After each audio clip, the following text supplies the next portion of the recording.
여러분 한 주간 동안 평안하셨죠? 우리가 지난주에는 내 마음을 지키라 하는 말씀을 우리가 함께 들었어요. 그래서 우리가 마음을 지키려면 영적 검문소를 세워야 된다. 영적 검문소를 세우는데 영적 검문소에서 우리가 두 단어를 꼭 외쳐야 된다. 말씀을 드렸어요. 먼저는 뭐냐면 멈춰. 그 다음에 출구에서는 나가. 이 멈춰와 나가, 이 두 단어를 통해서 우리가 마음을 지킬 수 있어야 된다. 그런데 우리가 샤마르, 지키는 것, 우리가 세상에서 지키려고 하는 것들은 지킬 수 있지만 나차르, 응? 하나님께서 지키라고 하는 마음을 지키는, 파수하는 데는 실패할 수 있단 말이죠. 우리가 지난주 말씀을 들었지만 내 마음 지켜야지. 그런다고 지켜지는 마음이면 얼마나 좋겠어요. 하산해야지. 더 이상 배울 게 없어. 하산해야 되는데 우리가 또 실패하고 또 마음이 흔들리고 그런단 말이죠. 그런데 그러는 우리에게 위로가 되는 사람이 있는데 누구냐면 베드로예요. 여러분 베드로 아시죠? 베드로는 여러분을 몰라도 우리는 베드로를 잘 안다. 그래서 베드로가 예수님께 그러잖아요. 예수님, 저는 예수님이 죽는 데까지 따라갈 거예요. 예수님, 저는 죽는 데까지 죽는 한 있어도 예수님을 배반하지 않을 거예요. 이렇게 막 예수님 앞에서 막 호언장담을 했는데 몇 시간 지나지 않아서 어떻게 되냐면 예수님이 모르는 분이에요. 나는 절대 몰라요. 막 그러면서 예수님을 부인하고 저주까지 했단 말이죠. 그러니까 베드로는 자기 목숨을 샤마르 지키는 데는 성공했지만 예수님을 지키고 믿음을 지키고 마음을 지키는 나차르에는 실패했단 말이죠. 그러니까 우리가 지켜야 할 것이 뭔가, 그러니까 내 생명을 지키려다가 믿음 지키지 못하고 마음 지키지 못하고 예수님도 지키지 못했다. 이것이 뭐 꼭 베드로의만의 문제나 베드로만의 그런 어려움은 아니었을 거다. 여러분 보통 여자의 마음은 뭐와 같다고 그래요? 갈대와 같다고 하는데 꼭 여자의 마음뿐이겠어? 저와 여러분의 마음도 아침 다르고 저녁 다르고, 요즘은 나이 들면 그런다고 그래요. 숟가락 들 때하고 숟가락 놓을 때가 다르다는 거. 야, 그거 참 신기하잖아요. 그러니까 우리의 마음이 아침 저녁으로 달라요. 그래서 여러분이 벌써 아침에 예배당에 예배하러 나올 때의 마음과 지금 이 마음이 더 좋아진 줄로 믿습니다. 그러니까 마음이, 우리 마음은 내가 그래서 뭐라고 말하냐면 내 마음 나도 모른다는 거야. 내 마음 나도 모른다. 그러면 안 되는 거구나. 그냥 그렇게 살지 뭐. 아이고 안 되는구나. 포기하지 뭐. 이게 그래서 내 마음을 지키는데 안 된다 이게. 그래서 포기하라고, 그냥 그렇게 살라고 조금 말씀을 드리는 것이 아니라, 그러는 우리에게 오늘도 하나님께서 어떤 말씀을 주시냐면 아니야, 포기하지 마. 할 수 있어. 이런 말씀을 주시는 거예요. 그것이 오늘 본문에 있는 말씀인데, 사도 바울이 감옥에 있잖아요. 감옥에 갇혀 있으면서 지금 빌립보 교회에 성도들에게 편지를 쓰고 있어요. 그러면서 이 사도 바울이 빌립보 교회에 편지를 쓸 때에 어느 한 개인을 보고 쓰는 것이 아니라 그 공동체에 이 편지를 보내고 있는데, 지금 사도 바울이 빌립보 교회에 대해서 기뻐하라 자꾸 편지를 쓰고 있는 이유는 이 공동체가 좀 더 건강하고 하나됨을 위해서 이 편지를 쓰고 있단 말이죠. 그러면서 먼저 2장 1절에 보니까 그러므로 너희들에게 뭐가 있는지를 확인해 봐. 자, 그러므로 그리스도 안에 무슨 권면이나 사랑의 무슨 위로나 성령의 무슨 교제나 긍휼이나 자비가 있거든 이것에 있냐 없냐 이걸 물어보시는 것이 아니라 너희에게 하나님의 권면이 있지, 위로가 있지, 교제가 있지, 긍휼이 있지, 자비가 있지 하고 지금 너희가 있다는 거야. 그럼 여러분에게는 긍휼이 있어요, 없어요? 자비가 있지, 성령 안에서 교제가 있잖아요. 그렇다면 이런 게 있어. 자, 봐봐. 너 있지? 그러면 2절.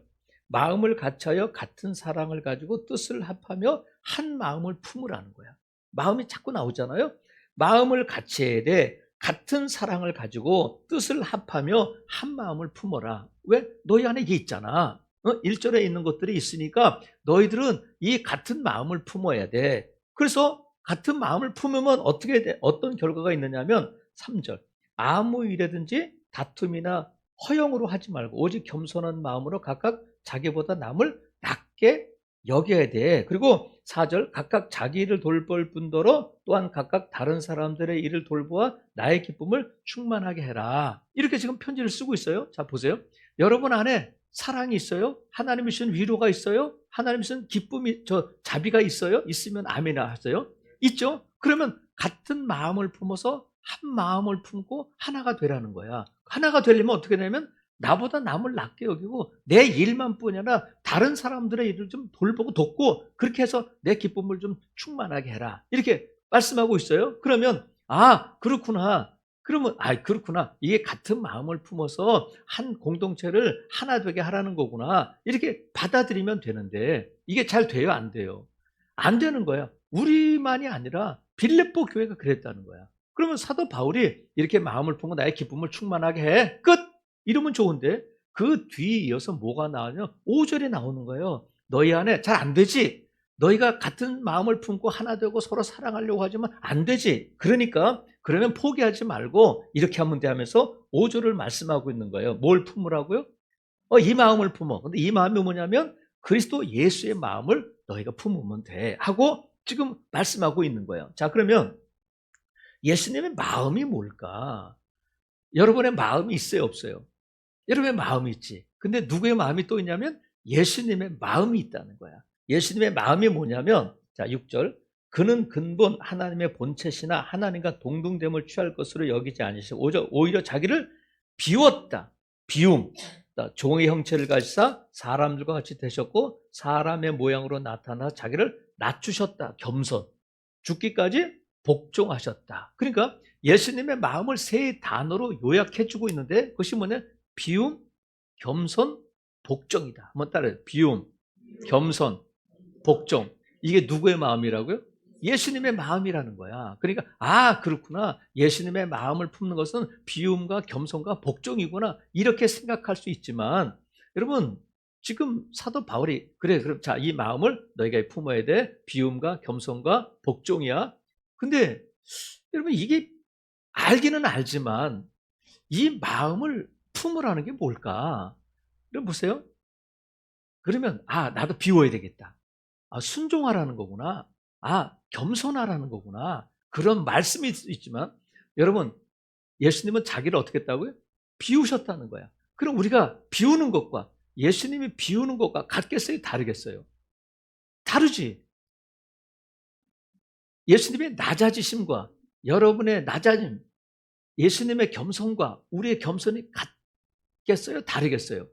달라야 돼. 그리고 복종도 예수님은 어떻게 복종했다고요? 죽기까지라고 돼 있어? 십자가에 죽으면 십자가를 지셨다는 거야. 그러면 나 십자가를 져야 되겠다. 십자가 이런 게 아니잖아. 예수님은 비우시고 겸손하게 복종하셨어요. 그러면 예수님이 비웠다는 것은 하나님이신데 하나님이신 그분이 하나님을 입지 않고 하나님의 그 모든 것들을 포기하고 비우시고 하늘에서 이 땅으로 오셨다는 거예요. 그래서 십자가를 지신 거예요. 근데 우리가 비우면 뭘 비우겠어요? 우리가 하나님과 본체인데 예수님께서 그걸 비우신 것처럼 우리가 인간다움을 벗어버리라 그런 건 아니잖아요. 그러니까 예수님의 비움과 낮아진 겸손은 구원을 이루시기 위한 것이고 십자가를 지심도 그거잖아요. 근데 저와 여러분의 비움과 낮아짐은 뭐냐면 잘못 올라간 자리에서 내려와야 오는 거예요.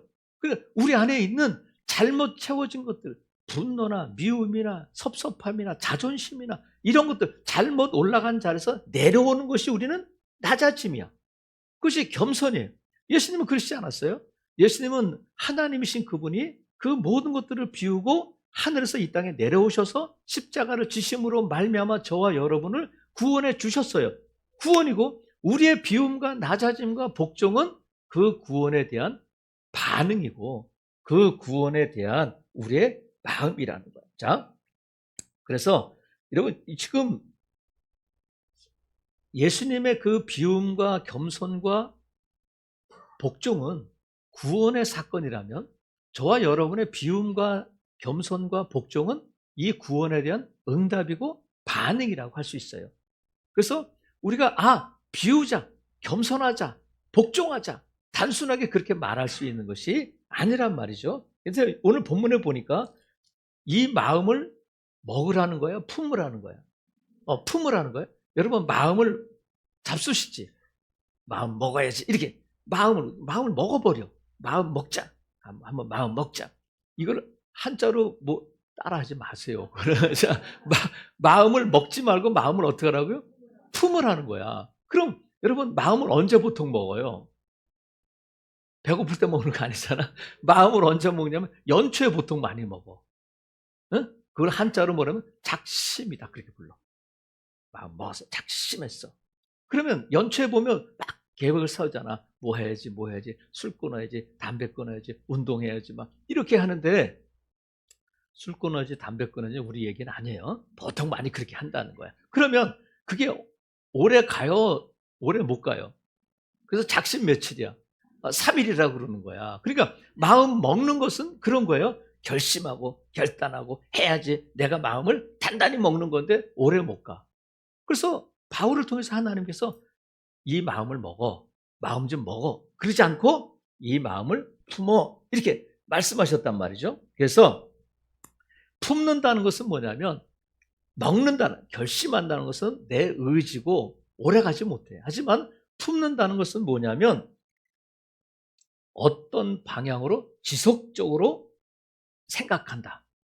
또 이 어떤 방향으로 지속적으로 생각한다는 것은 뭐냐면, 한 번 하는 건 뭐예요? 결심이지. 마음 먹는 거잖아. 하지만 품는 것은 어떤 한 번의 결심으로 끝나는 것이 아니라 지속적으로 그 마음을 품는 상태를 의미한단 말이죠. 그래서 지금 이 품는다, 이 마음을 품어라고 할 때 이 품는다는 시제가 뭐냐면 현재 명령형이야. 현재형은 뭐냐면요, 앞으로 계속 반복적으로 지속적으로 그렇게 하라는 거예요. 나 예수님 마음 품었어? 그러면 한번 품었으면 끝나는 것이 아니라 계속 반복적으로 지속적으로 그 마음을 품으라는 거예요. 품는 게 뭐냐면 어떤 방향을 나타낸다는 거야. 쉽게 말하면 주파수를 맞추는 것을 품는다고 말해요. 자, 그러면 여러분, 여러분들의 성향이 어떤지 제가 한번 볼게요. 집에서 TV를 볼 때 여러분은 다 유선 방송 보시죠. 그래가지고 TV 채널이 수백 개야. 그러면 저는 가끔 이제 집에서 이렇게 TV를 보게 되면 늘 트는 채널이 있어. 어디겠어요, 여러분? 응? 여러분 홀리하니까 뭐 CBS 뭐 이렇게 틀지만 저는 틀면 72번. 72번이 OCN이야. 영화 채널. 뭐 재밌는 거 없는.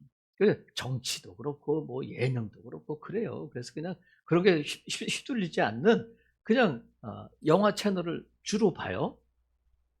그러면 재미없으면 73번, 74번, 참고로 저는 SK야. 72번이 바꾸려고 그래. 그래서 이렇게 막 채널을 계속 바꿔, 이렇게. 2번, 3번, 4번, 5번, 10번, 이렇게. 그러면 그 성향이잖아요. 기독교 방송을 보는 분들은 계속 기독교 방송을 보지만 채널을 계속 돌리면 안 돼. 예수님의 마음을 푼다는 것은 뭐냐면 채널 돌리듯이 한번 그 채널의 주파수를 맞췄으면 그 채널에 고정하라는 거야. 응? 지속적으로 그 채널이 유지되는 것을 뭐라고 부른다고요? 품는다, 그렇게 말하는 거야. 그러니까 예수님의 마음이 잠깐 내 안에 품었다가 빠져나갔다가 품었다가 이렇게 채널 자꾸 돌리지 말고 예수님의 마음을 지속적으로 품고 주파수를 맞추고 시선을 고정하는 것을 품는다, 이렇게 말한단 말이죠. 그래서 여러분, 그럼 저 보세요. 예수님의 마음을 품어야 되는데 저는 예수님의 마음이 없어요. 예수님께서 그 마음을 안 주셔서 저는 예수님 마음이 없어요, 이렇게 말씀하시는 분들도 있을지 몰라서, 자, 확인 들어갈게요. 여러분 안에 예수님 마음이 있어요, 없어요? 여러분 안에 성령님이 계셔, 안 계셔요? 계셔요. 근데 예수님의 마음이 계셔? 예수님의 마음이 있어요? 근데 왜 그래? 그럼 제가 왜 이 설교를 하냐고요. 자, 성령님이 우리 안에 계시잖아, 그죠? 성령님이 안 계시면 우리가 예수님을 나의 주님이라고 고백할 수가, 시인할 수가 없다는 거야. 예수님이 나의 주님이십니다, 이렇게 할 수 있는 것은 우리 안에 누가 계시기 때문에 가능하고 성령님이 계시기 때문에 가능해. 근데 성령님의 내주, 성령님이 우리 안에 계시는 것과 성령 충만은 달라요. 네?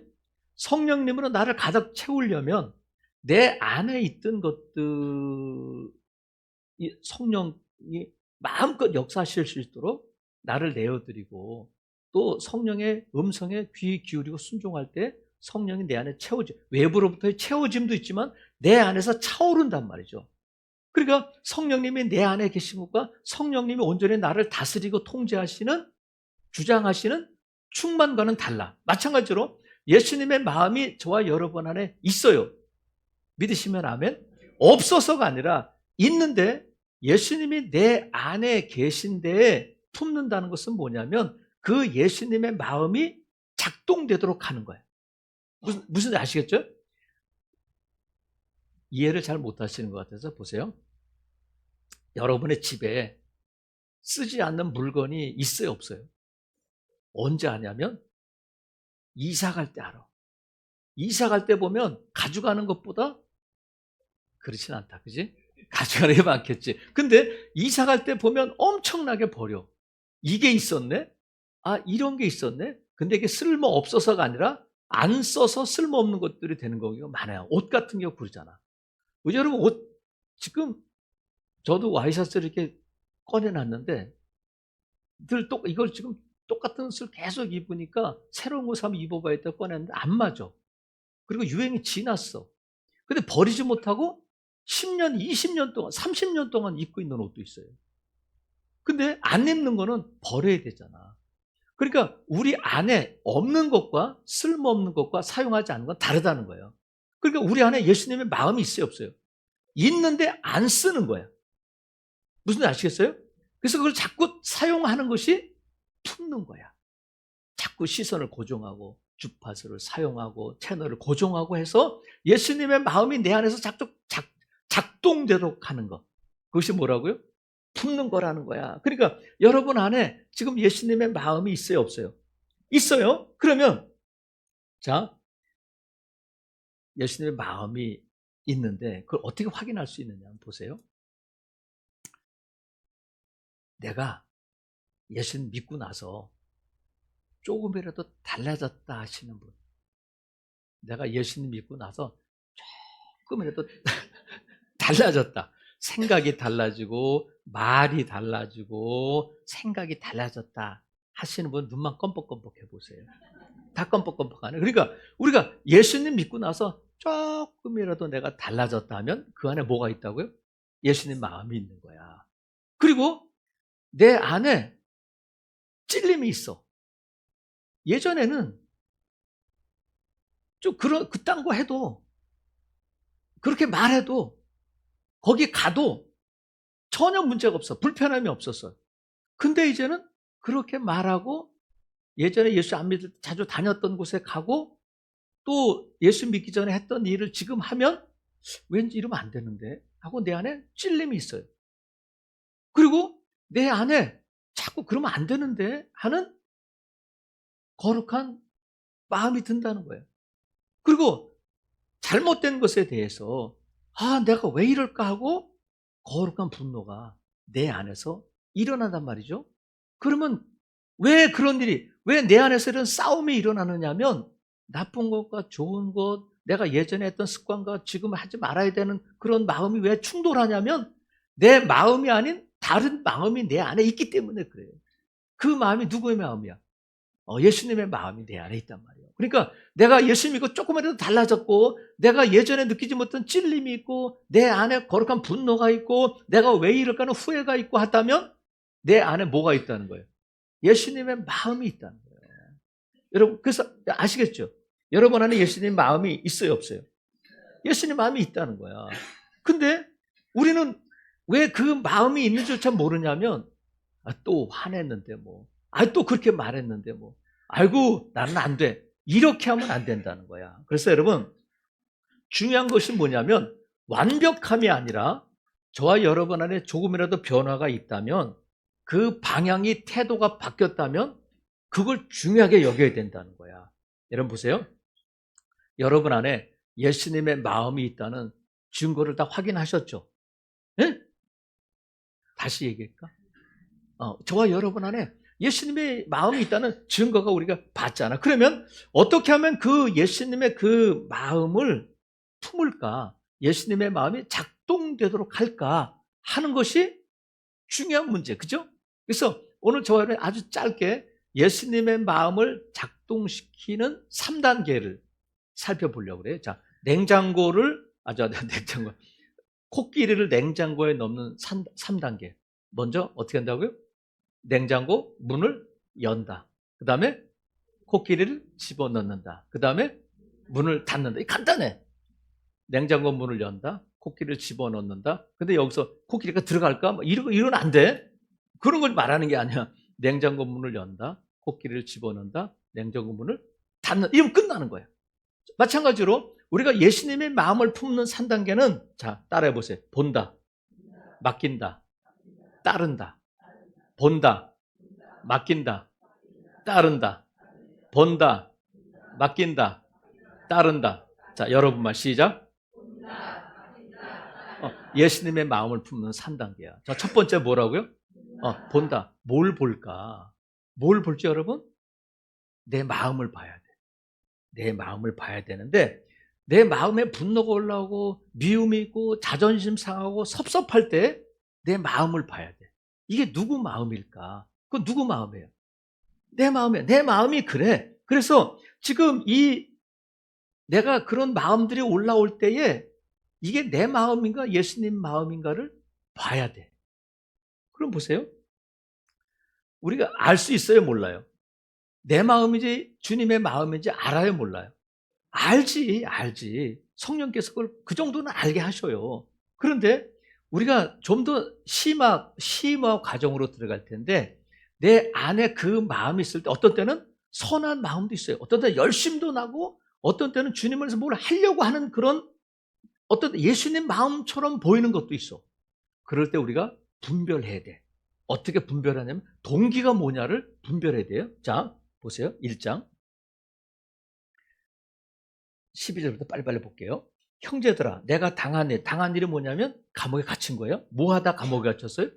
복음을 전하다 감옥에 갇혔는데 도리어 복음 전파에 진전이 된 줄을 너희가 알기를 원하. 이러므로 나의 매임이 감옥에 갇혔다는 거예요. 그리스도 안에서 모든 시위대왕과 그 밖에 모든 사람에게 다 알아.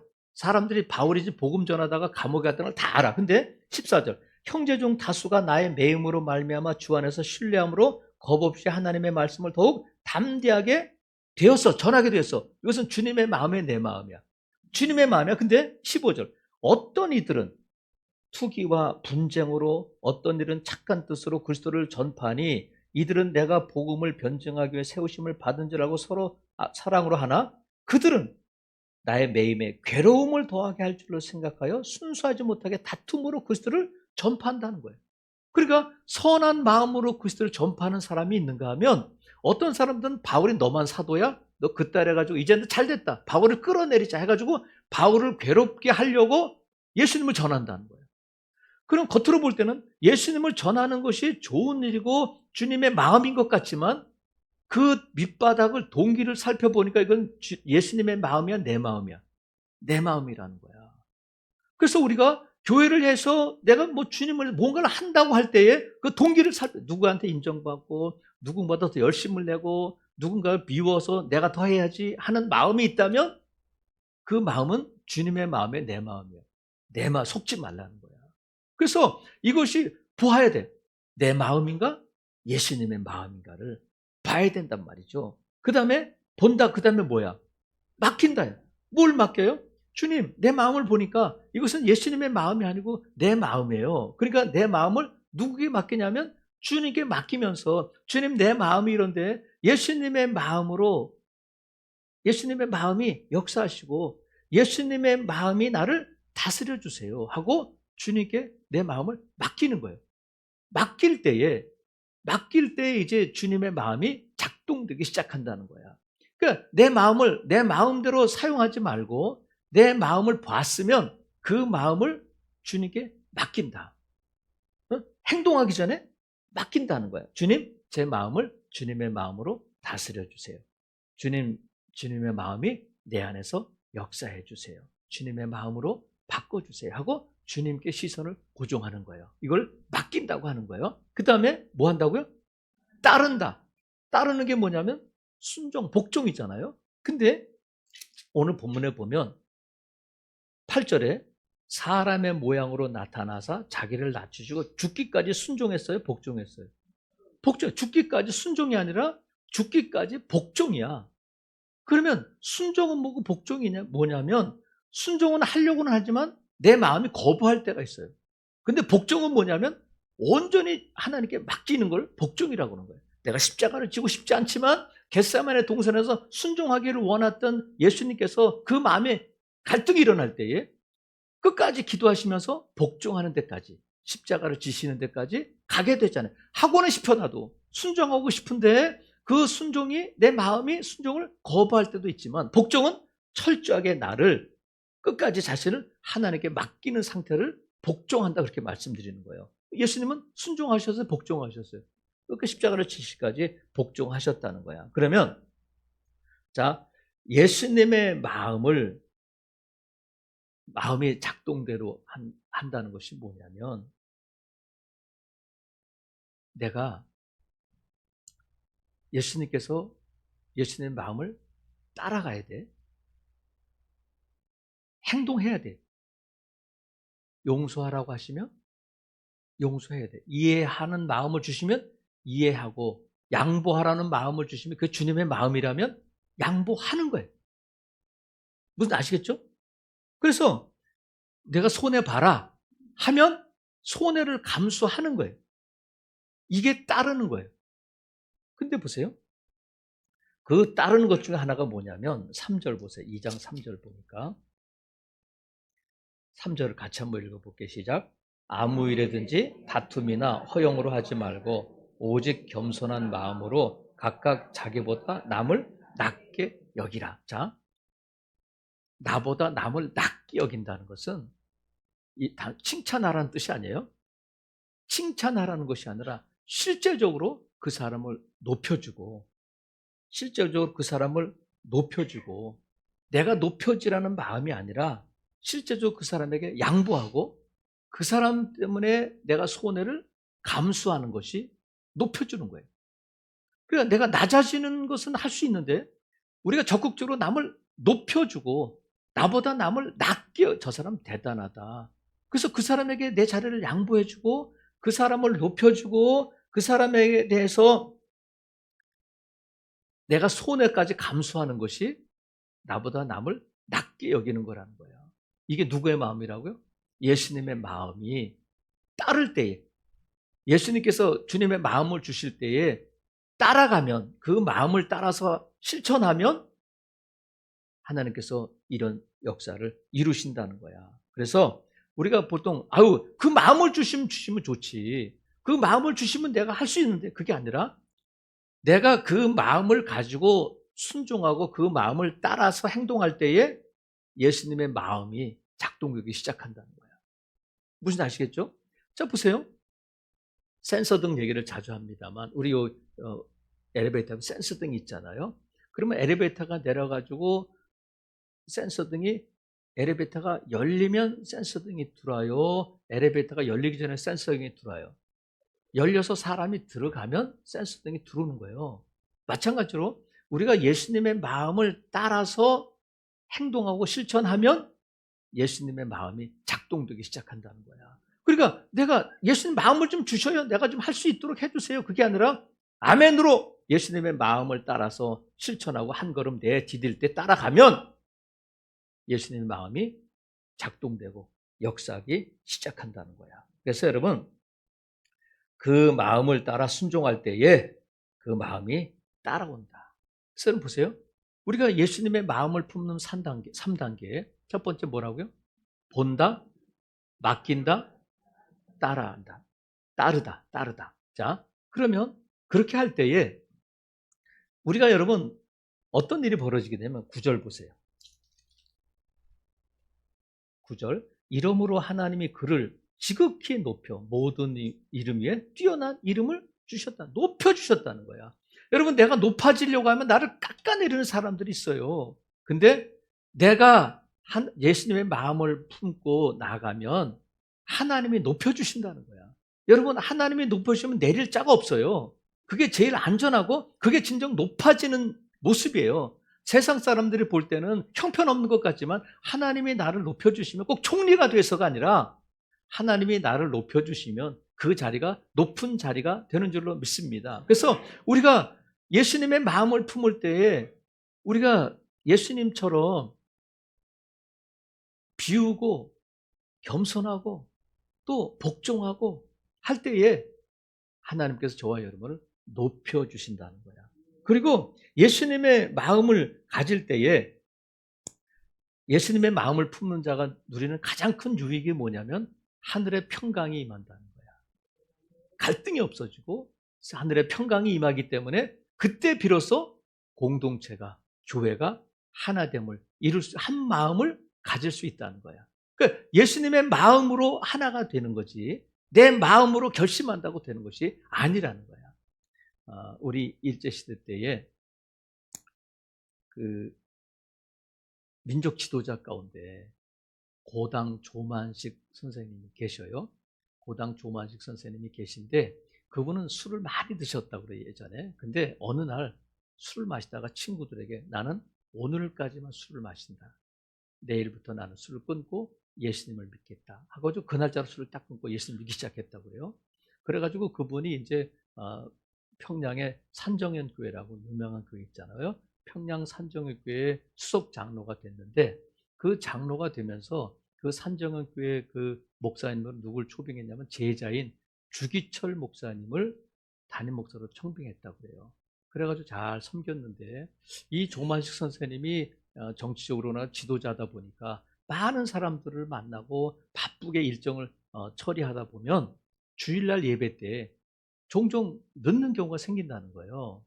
그래가지고 예배에 빠지고 늦었는데 하루는 예배를 시작했는데 조만식 그 고당 조만식이 막 헐헐헐 하면서 누구를 만나다가 좀 늦어져가지고 몇 분 늦게 예배당 문을 들어섰는데 주기철 목사님이 그 장로님을 보고는 조 장로님 늦으셨으니까 앉지 마시고 거기 서서 예배하세요.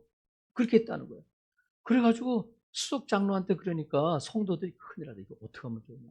예배 내내 마음이 불편하고 이거 어떻게 하면 좋을까 했는데 1시간 반 동안 그 고당 조만식 장로님이 뒤에 서서 예배를 했다는 거예요. 그리고 예배가 마칠 때 목사님이 장로님 기도해 주세요. 이렇게 했는데 그 조만식 장로가 뭐라고 기도하냐면 하나님 회개합니다. 제가 세상 사람들과의 만남을 귀하게 여기고 하나님과의 만남을 소홀히 여겼습니다. 이 죄를 용서해 주세요. 앞으로 하나님 이렇게 회개하고 기도하니까 성도들이 깜짝 놀라고 성도들이 다 울음바다가 됐다는 거예요. 그리고 교회가 그냥 하나가 됐다는 거야. 우리는 보통 어떻게 돼요? 시험에 들겠구나. 저것도 교회가 또 어렵겠구나. 그런 마음이었는데 그 고당 조만식 장로가 하나님 앞에 회개하고 1시간 반 동안 서서 예배했던 그분이 회개 기도를 하니까 성도들이 다 안심하고 울음바다가 됐다는 거야. 여러분 이것은 사람의 마음이요 예수님의 마음이에요. 예수님의 마음인 줄로 믿습니다. 그렇게 교회가 하나 되는 거예요. 아무쪼록 사랑하시는 성도 여러분, 이제 여러분 안에 있는 예수님의 마음을 작동시키기 바랍니다. 없어서가 아니라 이제는 예수님의 마음이 나를 다스릴 수 있도록. 그래서 보고 맡기고 따르면 예수님의 마음이 저와 여러분 안에서 작동될 줄로 믿습니다. 그러면 하나님이 여러분을 높여주시고 하나님께서 여러분의 평강을 주시고 우리 즐거운 교회는 예수님의 마음으로 하나 된 하나님이 기뻐하시는 교회 공동체가 될 줄로 믿습니다. 이런 은혜를 누리는 저와 여러분 될 수 있기를 주님의 이름으로 축복합니다. 아멘.